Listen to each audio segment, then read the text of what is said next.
Hello friends, कैसे हैं। आशा करता हूं कि बहुत बहुत अच्छे होंगे। और जैसे कि आप लोगों से मैंने वादा किया था कि जिनका भी पेपर आगामी दिनों में आरआरबी ग्रुप डी के होने वाले हैं, तो जिस तरीके से आज 3 अगस्त के आज पेपर समाप्त हो चुके हैं। फर्स्ट, सेकेंड, थर्ड तीनों शिफ्ट के मैंने आप लोगों से कहा था कि जब पेपर समाप्त होगा तो हम शाम में जो है आप लोगों से 8 PM पर मिलने वाले हैं, जिनका पेपर कल या परसों या किसी भी दिन अगस्त में होने जा रहा है, 4 से लेकर अगस्त 21 के बीच में।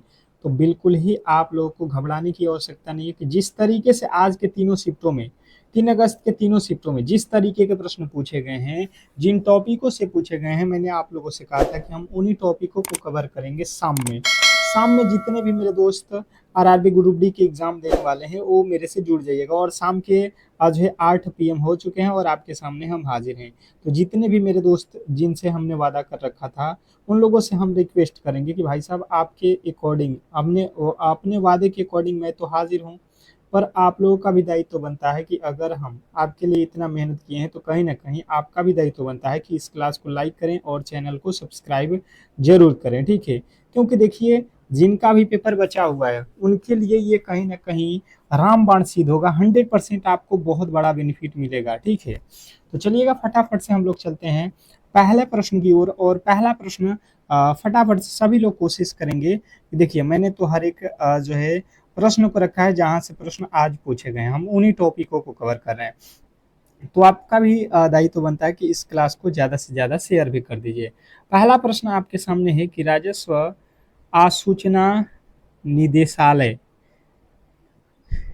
के केरल में नशीले पदार्थों की जो है तस्करी रोकने के लिए कौन सा जो है अभियान चलाया गया। क्वेश्चन नंबर पहला पहला नंबर प्रश्न ये जो है जीके जीएस का है। मैंने आप लोगों से कहा है कि ये सारे के सारे प्रश्न गेस किए हुए हैं और आप लोगों को 100% ये एग्जाम हॉल में आगामी दिनों में देखने को मिलने वाला है। तो आपको याद रखना है ऑपरेशन क्लीन सी। ऑपरेशन क्लीन सी आपको याद रखना है। ऑप्शन नंबर सी, ये केरल में नशीले पदार्थों को जो है रोकने के लिए चलाया गया था। ऑप्शन नंबर ए जो है आपके बिल्कुल राइट उत्तर है। नेक्स्ट प्रश्न आपके सामने है, क्वेश्चन नंबर दूसरा है, रीजनिंग का प्रश्न है। देखिए, जिस तरीके से आज के पेपर आए हैं बिल्कुल सेम टू सेम उसी आधार पे मैंने इस प्रश्न को रखा हुआ है। बिल्कुल नया जो सिलेबस 2026 में है, नया जो पैटर्न है उसके आधार पे है। और जो इस आधार पे पढ़ेगा, जो इन टॉपिकों को पढ़ेगा, उन्हीं का जो है सिलेक्शन भी होगा। तो टॉपिक के साथ साथ हम आपको यहाँ पे क्वेश्चन भी दिखा रहे हैं। देखिए, रीजनिंग से था श्रृंखला वाले प्रश्न, कम से कम 3 प्रश्न, 3 से 4 प्रश्न आज के हर एक शिफ्ट में पूछा गया है। नॉर्मल श्रृंखला भी होता है जो गिनती वाला, वो भी था और इस तरीके के भी था। तो देखिए, नॉर्मल वाला तो सभी लोग कर लेता है आसानी से। यहाँ पे लिखा है EIMQ, तो अगला पद क्या होने वाला है हम सबसे पहले देखेंगे। तो ई होता है 5 पे, आई होता है 9 पे, एम होता है 14 पे, क्यू होता है 17 पे। +4 जोड़ा गया है, तो यहाँ पे भी +4 जोड़ेंगे तो 17 × 4 = 21। 21 पे कौन सा अक्षर होता है, यू। मतलब पहला अक्षर हमारा होगा यू।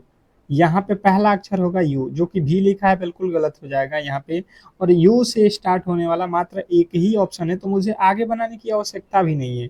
मेरा जो ऑप्शन नंबर ए है ये बिल्कुल सही उत्तर हो जाएगा, ठीक है। तो इस तरीके से अगर आप एग्जाम में दिमाग लगाओगे तो ही आप 90 मिनट में 100 क्वेश्चनों को करके आने वाले हो, ठीक है। तो ध्यान दीजिए। नेक्स्ट नेक्स्ट प्रश्न आपके सामने है, केंद्रीय भारतीय भाषा संस्थान की जो है स्थापना कहाँ हुई। केंद्रीय भारतीय संस्थान की स्थापना कहाँ हुई। क्वेश्चन नंबर चौथा। चौथे नंबर प्रश्न के राइट उत्तर आपको याद रखना है, मैसूर में हुआ है। ऑप्शन नंबर सी जो है हमारा बिल्कुल सही उत्तर है। जितने भी मेरे दोस्त जिन्होंने ऑप्शन नंबर सी को चुना है उनके बिल्कुल राइट उत्तर है। नेक्स्ट प्रश्न आपके सामने है, क्वेश्चन नंबर 5। उपराष्ट्रपति CP राधाकृष्णन ने श्रीमती श्रीमत श्री औद्योगिक पार्क का जो है उद्घाटन किस राज्य में किया। क्वेश्चन नंबर 5वें नंबर प्रश्न के राइट उत्तर बताएंगे सभी लोग कि श्री उपराष्ट्रपति जो थे श्री CP राधाकृष्णन ने श्रीमत श्री औद्योगिक पार्क का जो है उद्घाटन किस राज्य में किया। तो आप लोगों के राइट उत्तर बन जाएगा यहाँ पे महाराष्ट्र। जिन्होंने ऑप्शन नंबर सी को चुन रखा है उनके बिल्कुल राइट उत्तर है ऑप्शन नंबर सी। भाई साहब, क्या कहिएगा टाइपिंग वाले भाई साहब को। अब देखिएगा, यहाँ पे गणित का प्रश्न है कि जो है इतना रुपए पर 16% वार्षिक ब्याज के दर से 6 महीने का जो है चक्रवृद्धि ब्याज कितना होगा, जबकि ब्याज त्रिमाही जो है संयोजित होता है। त्रिमासिक, त्रिमासिक मतलब 3 बार, तो 3 महीने पर, तो 6 महीने में 2 बार हो जाएगा। तो इसका क्या हो जाएगा, चक्रवृद्धि ब्याज बराबर होता है मूलधन P into 1 plus R. R का वैल्यू यहाँ पे कितना, त्रिमाह है तो इसमें हम 4 से भाग देंगे क्योंकि साल भर में 4 बार हमें देना है। तो 4 चौका 16 अर्थात 16 4/100, और पावर कितना हो जाएगा, 6 महीने में कितना बार हम देंगे, 2 बार, क्योंकि हर 3 महीने में ब्याज देना है। तो 5 6 2 5 कर लो, और यहाँ पे 4 के पहाड़े में काटोगे तो 25 चौका 100, 25 1 26, अर्थात 26/25 गुणे 26/25, यही तो होगा। अब यहाँ से आप कर लो 25 के पहाड़े में, 25 दूना 50, फिर कितना बचेगा, 25 दूना 50, कितना बचेगा 125, 25 बचे 125, फिर 25 के पहाड़े में 15, फिर 26 में गुणा करो, फिर 15 में गुणा करो, और उसमें से माइनस करो कितना, 15,625, क्योंकि ये आएगा मिश्र धन। ये आपका 15 गुणे 26 गुणे आपका 26 जो आया है, ये टोटल आ गया हमारा मिश्र धन। इसमें से हमें क्या करना पड़ेगा, हमें केवल चक्रवृद्धि ब्याज लाना है। तो ये 5,625 घटाएंगे तो हमारा जो राइट उत्तर है ये हम लोगों का मिल जाएगा 459। ऑप्शन नंबर सी जो है 459 लगभग में आपका आंसर जो है, राइट उत्तर है ऑप्शन नंबर सी। आप जो है अगले प्रश्न की ओर चलिए। अगला प्रश्न देखिएगा, और मैं फिर कह रहा हूँ कि जितने भी मेरे दोस्त इस क्लास को देख रहे हैं जो अब तक लाइक नहीं किए, उनसे हमारा छोटा सा रिक्वेस्ट रहेगा कि क्लास को लाइक कर लो। और जितने भी मेरे दोस्त कल एग्जाम देने वाले हैं 4 अगस्त को, उनके लिए एक गिफ्ट है कि आप सुबह के 4 AM पे आप लोगों के लिए एक स्पेशल क्लास आएगा। सुबह के 4 AM पे, सुबह के 4 AM पे एग्जाम हॉल में जाने से पहले उस क्लास को किसी भी हालत में एक बार जरूर देख लेना, क्योंकि 100% है कि आपको प्रश्न वहां से 100% है कि डायरेक्ट पूछा जाएगा। सुबह के 4 AM वाली क्लास किसी भी एंगल से मिस मत करना मेरे दोस्त। तो अब भी क्लास को लाइक करके चैनल को सब्सक्राइब करके रखोगे तो उस क्लास का नोटिफिकेशन आप तक पहुंच जाएगा, ठीक है। 8वें नंबर प्रश्न की बात की जाए तो जिन्हें बताया है कि हवा महल का निर्माण जो है सवाई प्रताप सिंह ने करवाया था। ऑप्शन नंबर बी बिल्कुल राइट उत्तर है। नेक्स्ट प्रश्न आपके सामने है, क्वेश्चन नंबर 9। छत्रपति शिवाजी महाराज अंतर्राष्ट्रीय हवाई अड्डा को पीछे छोड़कर भारत का दूसरा सबसे व्यस्त घरेलू हवाई अड्डा कौन सा बना है। क्वेश्चन नंबर 9, ये बहुत खास है, वीवीआई कर लो इन प्रश्नों को। ये गेस किया हुआ प्रश्न है, जिस तरीके के आज प्रश्न पूछे गए थे उसके आधार पे इन प्रश्नों को हम करा रहे हैं, और ये आगामी दिनों में 100% आपको देखने को मिलने वाला है। तो देखिए, छत्रपति शिवाजी महाराज अंतर्राष्ट्रीय हवाई अड्डे को पीछे छोड़कर अब जो है, जो आप लोगों का ये बेंगलुरु में हवाई अड्डा है, बेंगलुरु हवाई अड्डा, ये जो है व्यस्त हो चुका है। ऑप्शन नंबर बी जो है हमारा बिल्कुल सही और सटीक उत्तर है, इसमें कहीं से किसी तरीके के डाउट नहीं होना चाहिए। नेक्स्ट प्रश्न आपके सामने है, क्वेश्चन नंबर 10। 10वां नंबर प्रश्न कह रहा है कथन में कि कुछ डॉल्फिन व्हेल है, कुछ व्हेल शार्क है, और सही निष्कर्ष का जो हमें पहचान करना है। देखिए यहाँ पे हम देखते हैं, यहाँ पे लिखा है कुछ हवेल,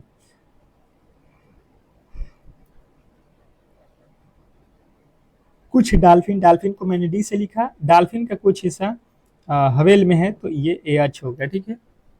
उसके आगे कह रहा है कुछ हवेल शार्क है, तो हवेल का कुछ हिस्सा किस में है, शार्क में है, ठीक है, कोई दिक्कत नहीं है। अब यहाँ पे कह रहा है कौन सा निष्कर्ष सही है, क्या सभी डॉल्फिन शार्क है, डॉल्फिन और शार्क में कोई संबंध है, ये सभी कह रहा है, बिल्कुल गलत।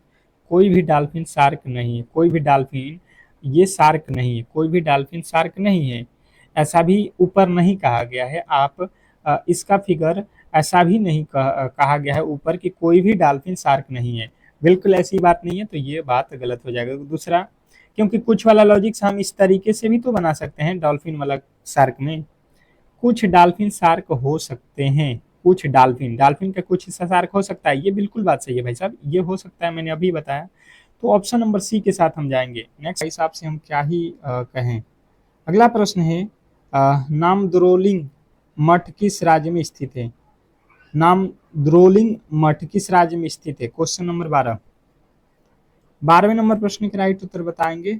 नाम द्रोलिंग मठ जो है आप लोगों को याद रखना है कि ये कर्नाटक में है। ऑप्शन नंबर ए वाले जितने भी मेरे दोस्त हैं उनके बिल्कुल सही उत्तर है। नेक्स्ट प्रश्न की ओर चलेंगे और अगला प्रश्न है विश्व तंबाकू निषेध दिवस 2026 की थीम क्या थी? विश्व तंबाकू निषेध 2026 की थीम क्या थी? क्वेश्चन आपके सामने है 13। 13वें नंबर प्रश्न के राइट उत्तर हो जाएगा bright product dark intention, dark intention. Next प्रश्न आपके सामने है क्वेश्चन नंबर जो है 14। मैं फिर कह रहा हूं कि जिनका भी पेपर आगामी दिनों में है तो आपके लिए भी स्पेशल क्लास सुबह के 4 AM पे जो है आ रहा है। ठीक है, जितने भी मेरे दोस्त कल एग्जाम देने वाले हैं वो सुबह के 4 AM वाली क्लास किसी भी एंगल से मिस मत करना। मैं फिर से कह दे रहा हूँ कि आप चैनल को सब्सक्राइब करके रख लो ताकि उस क्लास का नोटिफिकेशन सुबह के 4 AM पे आपको मिल जाए। 4 AM पे हम लाइव आएंगे और उस क्लास को किसी भी एंगल से आप जो है एक बार देख ही लेना एग्जाम हॉल में जाने से पहले। ठीक है, 100% आप जो है करके आओगे एग्जाम हॉल में बेहतर। देखिए 100 से लिखा है 70, 70 से लिखा है 45, 45 से 35, 35 से 10, तो अगला पद क्या? जैसे मैंने देखा यहाँ पे, तो यहाँ पे हुआ क्या है, सबसे पहले देखेंगे यहाँ से कितना माइनस किया है 30, 30 के बाद यहाँ पे माइनस किया 25, 25 के बाद यहाँ पे माइनस किया है कितना 20, 20 के बाद यहाँ पे माइनस किया है 15। तो इसके आगे हम कितना माइनस करेंगे? देखिए 30, 15, हर बार 5 ठो कम किया है तो हम 5 ठो कम करेंगे, 10 माइनस करेंगे, 10 माइनस कर देंगे तो 10 में से 10 जाएगा, जो जीरो है हमारा बिल्कुल सही उत्तर है ऑप्शन नंबर बी। अगर आपने भी ऑप्शन नंबर बी को चुन रखा है तो ये बिल्कुल सही उत्तर है जितने भी मेरे दोस्त। अगला प्रश्न देखिएगा आप लोगों के सामने है, कह रहा है यहाँ पे कि भारतीय नौसेना का मुख्यालय कहाँ स्थित है? भारतीय नौसेना का मुख्यालय कहाँ स्थित है? पूछा गया है भारतीय नौसेना का मुख्यालय कहाँ स्थित है। तो आपको याद रखना है कि भारतीय नौसेना का जो मुख्यालय है ये नई दिल्ली में है। ऑप्शन नंबर सी जो है हमारा बिल्कुल सही उत्तर है। जिन्होंने ऑप्शन नंबर सी को चुन रखा है उनके बिल्कुल राइट उत्तर है। नेक्स्ट प्रश्न आपके सामने है, कह रहा है कि आ, एशिया क्षेत्र में अर्थ प्राइज 2026 किसे मिला? एशिया क्षेत्र में अर्थ प्राइज 2026 में किसे मिला? Question number 17। 17वें नंबर प्रश्न के राइट उत्तर बताएंगे सभी लोग। तो जिन्होंने बताया C6 इनर्जी, C6 इनर्जी को ऑप्शन नंबर ए आपके बिल्कुल सही उत्तर है। की ओर चलते हैं।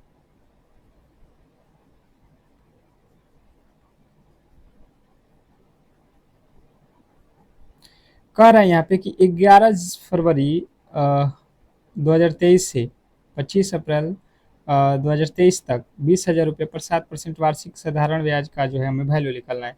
तो देखिए सबसे पहले आप देखो कि ये कौन सा जो है वर्ष है। तो ये साधारण वर्ष है 2023। तो इसमें फरवरी कितने दिन का होगा? 29। 29 में से 11 घटाओगे, ये हो जाएगा 17 दिन। 17 दिन, 18 दिन, 18 दिन का ये हो गया फरवरी। मार्च हो गया 31 और आपका अप्रैल में कितना 25 तारीख तक जाना है। 5 एक 6, 8 6 14 के 4 और ये 6 कितना हो गया? 2 और 3, 5 और 1 6, एक हार्सिल 7 हो रहा है। 74, 74 दिन नहीं होना चाहिए, 73 दिन होना चाहिए। अर्थात ये फरवरी जो होगा आपका 28 दिन का होगा ना।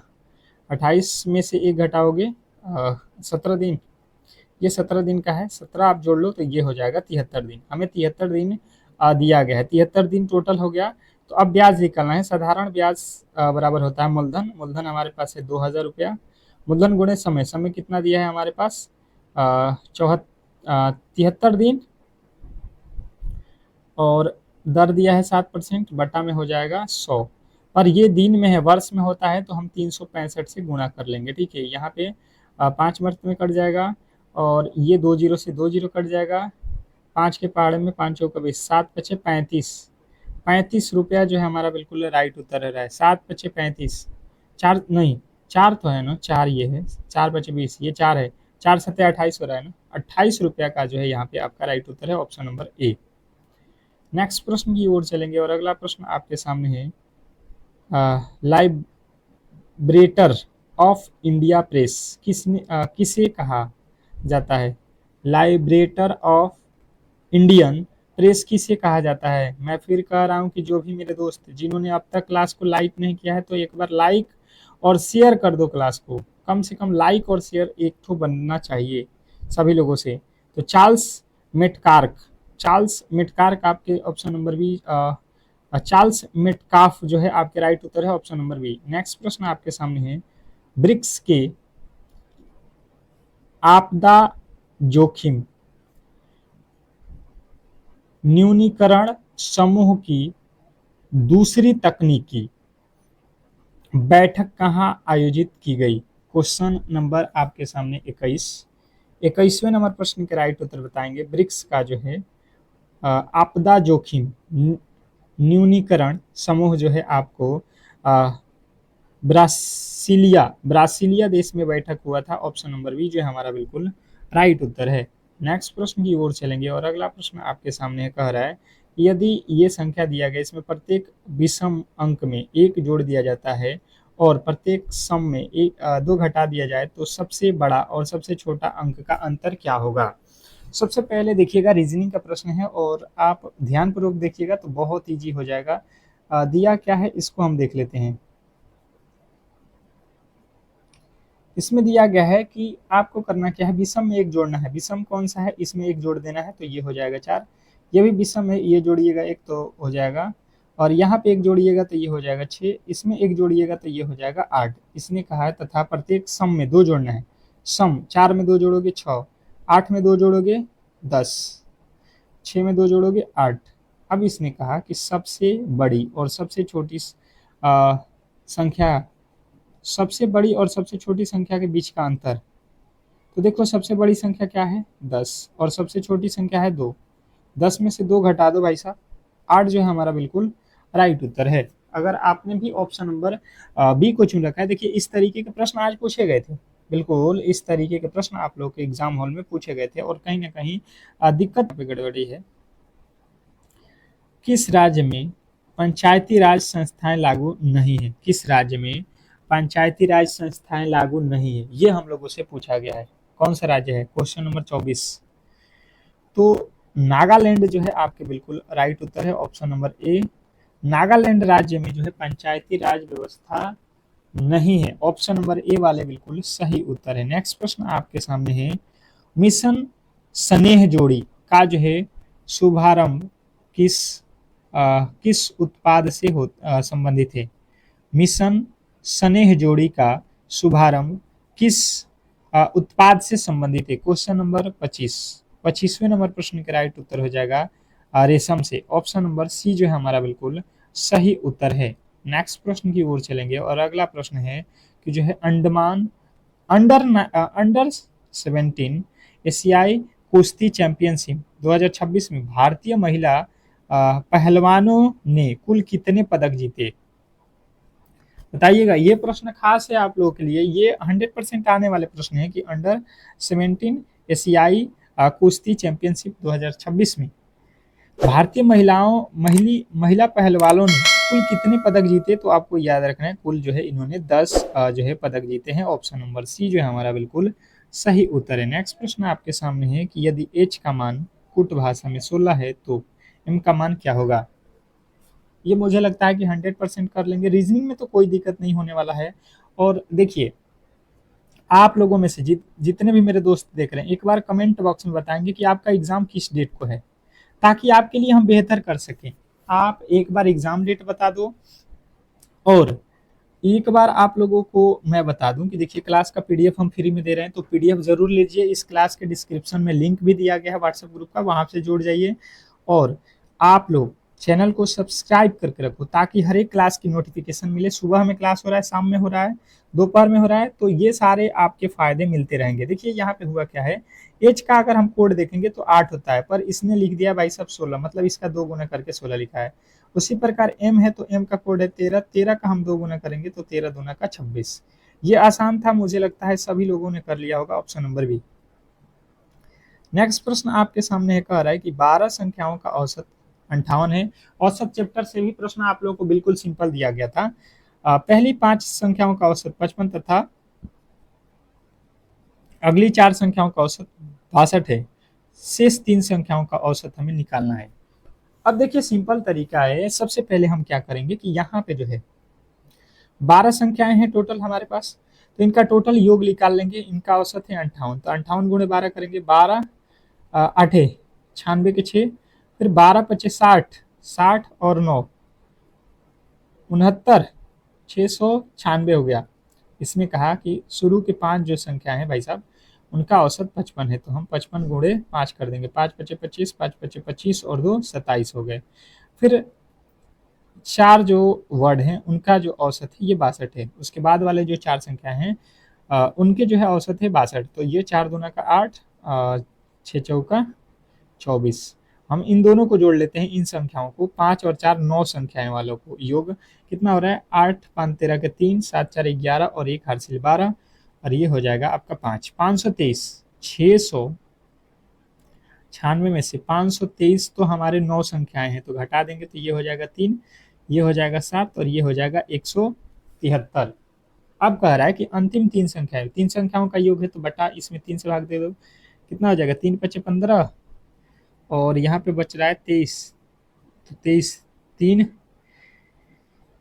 यहाँ पे तो आपका 23 बच जा रहा है भाई साहब, कहीं ना कहीं गलती हो रहा है क्या? सभी सही है ना? 12 अट्ठे 96 के 6, 12 पच्चे 60, 9 69 ठीक है, 5 पच्चे 25, 5 पच्चे 25, 2 27, 4 दूना 8, 6 चौका 24 ठीक है, जोड़ लो 8 5 13, 7 4 11 हर 12 5 ठीक है जी भाई साहब। यहाँ पे भाग देंगे 3 पच्चे 15 और यहाँ पे बचेगा 2 23, 3 सत्ते 21, मतलब लमसम में आपका आएगा 58, लमसम 58 इसका एवरेज आ जाएगा, लमसम में आ रहा है ठीक है, लमसम में आपको यहाँ पे बताना था ठीक है। अगला प्रश्न आपके सामने है, भीमबेटका शैलाश्रेषियों में को यूनेस्को विश्व धरोहर सूची में किस वर्ष शामिल किया गया? क्वेश्चन नंबर 26 बताएंगे सभी लोग। क्वेश्चन नंबर 26 के राइट 29 के राइट उत्तर जितने भी मेरे दोस्त देख रहे हैं, और सुबह वाली 4 AM मुझे बार बार आपको याद दिलाना है, क्योंकि सुबह वाला रामबाण प्रश्न जो है आपको सीधे एग्जाम हॉल में देखने को मिलेगा, जिनका पेपर कल है, तो उस क्लास को करके ही जाना एग्जाम हॉल में ठीक है। ऑप्शन नंबर सी 2003 में इसे शामिल किया गया। नेक्स्ट प्रश्न आपके सामने है, कह रहा है कि भारत का पहला प्राकृतिक रूप से नष्ट होने वाला जो है दूध पाउच किस संस्था ने लॉन्च किया? बताइएगा सभी लोग, किसने लॉन्च किया है? तो जिन्होंने बताया यहाँ पे अमूल, उनका बिल्कुल राइट उत्तर है option number A Amul. Next प्रश्न आपके सामने है, क्वेश्चन नंबर जो है 31 का रहा है यहाँ पे कि यदि गिव मी मोर को ये लिखा जाता है तो वाटर को क्या लिखा जाएगा? देखिए यहाँ पे भाई साहब ने टाइपिंग में बिल्कुल ही यहाँ पे जो है टाइपिंग एरर हो चुका है। देखिएगा अगला प्रश्न, एक रेलगाड़ी इतना किलोमीटर प्रति घंटे की चाल से चल रही है, 20 मिनट में वह कुल कितनी दूरी तय करेगी? 20 मिनट में हमें दूरी बताना है, तो देखिए सबसे पहले हम निकालेंगे इसे 84.6 और इसे निकालेंगे हम मीटर पर सेकंड, किलोमीटर में है तो मीटर पर सेकंड में, अर्थात 5/18। यहाँ से पॉइंट हटाओगे नीचे 10 हो जाएगा, 5 दूना का 10, यहाँ पे 2 आ गया।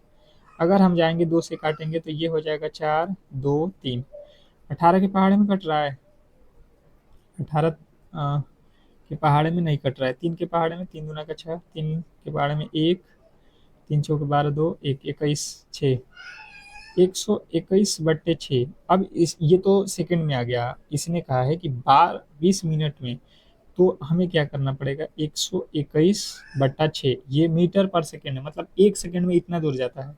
हमसे पूछा गया 20 मिनट में, तो 20 और यहाँ पे देखो मीटर में दिया है तो मिनट में हमें इसको चेंज करना पड़ेगा, गुणे 60, ये कट जाएगा 6 दूना का 12 10, अर्थात ये हो जाएगा 10 मर्द में, तो ये हो गया 0, 21 दूना 42, 21 दूना 42 हो रहा है, अर्थात यहाँ पे क्या आएगा आपका 200, 200 अंत में आएगा, 20 है, तो ऑप्शन नंबर बी जो हमारा बिल्कुल राइट उत्तर है, 28,200। ताबो मठ किस राज्य में स्थित है? ताबो मठ किस राज्य में स्थित है? क्वेश्चन आपके सामने है 33, ताबो मठ किस राज्य में स्थित है? ताबो मठ किस राज्य में स्थित है? तो आपको बताना है Himachal Pradesh. Option number B जो है हमारा बिल्कुल राइट उत्तर है, ताबो मठ हिमाचल प्रदेश में है। नेक्स्ट प्रश्न आपके सामने है, क्वेश्चन नंबर जो है 34। किस उच्च न्यायालय ने कहा कि लोक अदालतों को तलाक का निर्णय देने का जो है अधिकार नहीं है? किस उच्च न्यायालय ने कहा कि लोक अदालतों को जो है तलाक देने का देने का जो है अधिकार नहीं है? तो जितने भी मेरे दोस्त बताए हैं कि जो है पंजाब एवं हरियाणा उच्च न्यायालय, तो बिल्कुल राइट उत्तर है। नेक्स्ट प्रश्न आपके सामने है कि निम्नलिखित में से कौन सा विकल्प सबसे अलग है? निम्नलिखित में से कौन सा विकल्प सबसे अलग है? क्वेश्चन नंबर 35 बताइएगा कि निम्नलिखित में से कौन सा विकल्प सबसे अलग है। जैसे मैंने देखा तो यहाँ पे हो जाएगा 64। 64 जो है ये क्या हो सकता है? 8 का वर्ग हो सकता है, बिल्कुल हो सकता है, 8 का स्क्वायर है। 81 9 का स्क्वायर है और 100 10 का स्क्वायर है। जबकि 90 किसी भी चीज़ का स्क्वायर नहीं है, तो ये हमारा अलग हो जाएगा ऑप्शन नंबर सी। बाकी सब वर्ग संख्याएं हैं, जबकि 45 वर्ग संख्याएं नहीं है। अगला प्रश्न आपके सामने है कि जो है एक लड़के ने 305 रुपये में 4 लंबी तथा 5 छोटी नोटबुक खरीदे। दोनों के मूल्य में 20 रुपये का अंतर है, तो लंबी नोटबुक का मूल्य कितनी है? अब देखिएगा, आपको सिंपल तरीके से समझ लेना है। 20 रुपये का अंतर है ना, तो मान के चलो कि छोटे का जो है प्राइस है एक्स, बड़ा का है तो छोटे का हो जाएगा 20 रुपये का अंतर x-20। इसने कहा है कि 4 लंबे और 5 छोटे नोटबुक खरीदे। 4 लंबे तो यहाँ पे 4 से गुणा, और 5 छोटे तो 5 से यहाँ पे गुणा, इन दोनों को जोड़ोगे तो ये मिलेगा 305। अब यहाँ पे 4x प्लस यहाँ पे गुणा करोगे तो 5x माइनस 20 × 100 बराबर 305। यहाँ पे हो जाएगा 9x बराबर, ये इधर जाएगा 100 माइनस में तो इधर जाएगा, तो प्लस में हो जाएगा, तो ये हो जाएगा 405। x का वैल्यू निकालोगे तो बट्टा में हो जाएगा 9, कितना आ जाएगा 9 के पाड़े में 9 चौका 36, 9 पचे 45, 45 रुपये। इसने कहा लंबे बुक, तो लंबा कौन है? एक्स का ही वैल्यू निकला है 45 रुपया, हमारा जो है लंबे वाले बुक का दाम था, ऑप्शन नंबर ए। नेक्स्ट प्रश्न की ओर चलेंगे, और मैं फिर कह रहा हूँ कि क्लास को लाइक और शेयर जरूर कर लो। जितने भी मेरे दोस्त देख रहे हो इस क्लास को, बिल्कुल क्लास को लाइक करके चैनल को सब्सक्राइब करके रखोगे तो तुम्हें ही फायदा होगा सुबह के 4 AM पर, क्योंकि क्लास का नोटिफिकेशन ऑन कर लोगे तो सुबह में आपको नोटिफिकेशन चला जाएगा। सांची स्तूप को यूनेस्को विश्व धरोहर सूची में किस वर्ष शामिल किया गया? सांची स्तूप को यूनेस्को विश्व धरोहर में आपको याद रखना है कि 1987 में जो है इसे शामिल किया गया। ऑप्शन नंबर ए जो है हमारा बिल्कुल सही उत्तर है। नेक्स्ट प्रश्न आपके सामने है, princess of Asturias sports award प्राप्त करने वाले पहले जो है फुटबॉलर कौन बने? तो आपको याद रखना है कि ये पहले जो है आपके लियोनेल मेसी हैं। लियोनेल मेसी जो है, आप लोगों ने बिल्कुल राइट उत्तर बताया है। अगर बताया है तो कह रहा है यदि ये जो श्रृंखला में दिया गया इसके आधार पर जे और जेड का संबंध पूछा जाए तो यह किस प्रकार से प्रदत्त है? अब बताइएगा यहाँ पे क्वेश्चन नंबर 39। तो देखिए यहाँ पे अगर देखोगे तो रक्त संबंधित तो है नहीं, इसमें ब्लड रिलेशन तो जैसा दिशा वाला तो यहाँ पे कोई क्रम वाला तो है नहीं भाई साहब, इसको व्यवस्थित, इससे क्या है सांकेतिक सांकेतिक कोड भाषा में लिखा गया है, ऑप्शन नंबर सी। नेक्स्ट प्रश्न आपके सामने है, यदि दो संख्याओं का एलसीएम यहाँ पे दिया गया, एचसीएफ दिया गया है, तो एक संख्या इतना है तो दूसरी संख्या बताना है। इससे तो 100% प्रश्न हर एक शिफ्ट में दिया गया है, ठीक है, 100% ये आगामी दिनों में भी पूछा जाएगा, तो आपको ध्यान देना है। इसके राइट उत्तर आपको कहीं ना कहीं फॉर्मूला मैंने बता रखा है कि एलसीएम गुणे एचसीएफ, यही तो होता है फॉर्मूला, बराबर पहली संख्या गुणे दूसरी संख्या, पहली गुणा दूसरी संख्या। आप यहाँ पे कर लो, एलसीएम कितना दिया है 1296, एलसीएम कितना दिया है 18, बराबर पहली संख्या कितना दिया है 169, बराबर दूसरी संख्या हमें बताना है। क्या हो जाएगा आपका यहाँ से राइट उत्तर? आपका काट लो यहाँ से। 6 के पहाड़े में 12 के पहाड़ 6 के पहाड़े में आ रहा है क्या? 6 3 18 6 के पहाड़े में 6 दूना 12 6 दूना 12 12 4 4 49 हो रहा है, नहीं आ रहा है भाई साहब। किसके पहाड़े में आएगा? 3 के पहाड़े में आ जाएगा, नहीं आ रहा है। 69 के पहाड़े में ये कट जाएगा क्या? 69 के पहाड़े में ये कट जाएगा, बिल्कुल कट जाएगा। 69 के पहाड़े में कितने मर्द में कटेगा? 9 मर्द में। और ये आपका 18 कटा नहीं है, 18 8 मर्द में कट रहा है ना, ये 8 मर्द में कट रहा है। 8 गुणे 18 8 गुणे 18 18 8 144 आपका राइट उत्तर है। 169 में डायरेक्ट भाग दे दो 1296 में, तो 8 मर्द में कट रहा है, ठीक है। नेक्स्ट प्रश्न आपके सामने है, ओरछा को यूनेस्को की अस्थायी विश्व धरोहर सूची में किस वर्ष शामिल किया गया? ये शामिल करने वाले प्रश्न आपको बार बार पूछे जा रहे हैं, तो ये 2021 में किया गया है। ऑप्शन नंबर सी जो है आपके बिल्कुल राइट उत्तर है। नेक्स्ट प्रश्न आपके सामने है, ऐसी कितनी विषम संख्याएं हैं जिनके पहले सम और बाद में सम संख्याएं हैं?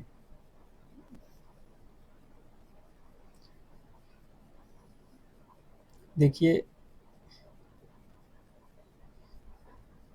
इस तरीके से आज की क्लास को हम लोग यहीं पे समाप्त करेंगे, और आपसे रिक्वेस्ट करेंगे कि जितने भी मेरे दोस्त हैं जिन्होंने क्लास को लाइक नहीं किया है तो लाइक कर लेंगे, और चैनल को सब्सक्राइब नहीं किया है तो चैनल को सब्सक्राइब जरूर कर लो, क्योंकि सुबह के 4 AM पर ही आपके लिए स्पेशल रामबाण क्लास आने वाला है, जहां से 100% आपके एग्जाम हॉल में प्रश्न पूछा जाना तय है। तो आप उस क्लास को देखकर ही जाना एग्जाम हॉल में। मैं फिर से कह दे रहा हूँ कि चैनल को सब्सक्राइब करोगे तो उसके फायदे आपको ही मिलेंगे, बिल्कुल फ्री है आपको, ठीक है।